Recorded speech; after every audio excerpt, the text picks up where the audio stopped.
Enquiry முடிச்சு உனக்கு வேலை கிடைச்சு அதுக்கப்புறம் கல்யாணம் பண்ணிக்கலாம். அப்படி ஒண்ணு உனக்கு பெருசா வயசும் ஆயிடலையே. கல்யாணம் நின்னு போனவங்களுக்கு எல்லாம் திரும்ப கல்யாணம் ஆகுறது இல்லையா என்ன? ஏதாவது பேசு சுரேஷ். இந்த கல்யாணத்துல உனக்கு விருப்பம் இல்லனா அதை எங்க கிட்டயாவது சொல்லு, நாங்க ஏதாவது பண்றோம். என்ன பண்ணுவீங்க நீங்க? இந்த கல்யாணம் நடக்கணும் நான் கஷ்டப்படுறேன். நான் இதே வீட்டை சேர்ந்த 3 பேரு இந்த கல்யாணத்தை நடத்த விடாம சதி திட்டம் தீட்டுறீங்க.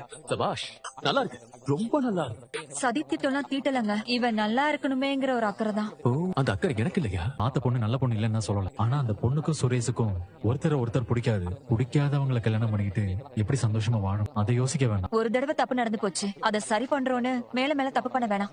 உங்க எல்லாரும் முன்னாடி தானே இந்த கல்யாணத்துக்கு சம்மதம்னு சுரேஷ் சொன்னா? இவனா சொன்ன மாதிரி தெரியல, அதான். ஓ, நான் அடிச்சு சொல்ல சொன்னேன்னு சொல்றியா? ஏண்டா சுரேஷ், உனக்கு கல்யாணம் பண்ணி வச்சு நான் என்னடா செய்ய போறேன்? என்னடா எப்பவுமே முக்கியமான நேரத்துல கம்மன் இருக்க? வாயில என்ன கொழுக்கட்டைய வச்சிருக்க? ஓ, ஒட்டுமொத்த குடும்பமே என் மேல பழி போட்டுட்டு இருக்குப்பா. இந்த பாரு, உனக்கு கல்யாணம் பிடிக்கலன்னா இப்பவே சொல்லிடு. நான் நேரா போய் கல்யாணம் வேணாம்னு சொல்லிடுறேன். சொல்லிட்டு அப்படியே என் வீட்டுக்கு போயிட்டு படுத்து தூங்கிடுறேன். எனக்கு என்ன?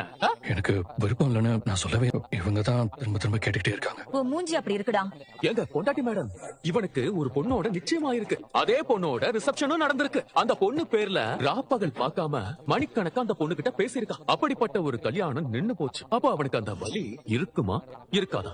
சுவிட்ச் போட்ட மாதிரி இவனால சந்தோஷமாலாம் நடிக்க முடியாது. நீங்க எல்லாம் உங்களுக்கு கல்யாணம் நின்னு போச்சுன்னா ராத்திரியில ரோடா அலைஞ்சு ஒரு பொண்ணை தேடினா நீங்க சந்தோஷமா இருப்பீங்களா? அப்ப அவனை மட்டும் சந்தோஷமா இருக்க சொல்றீங்க. என்ன இதெல்லாம்?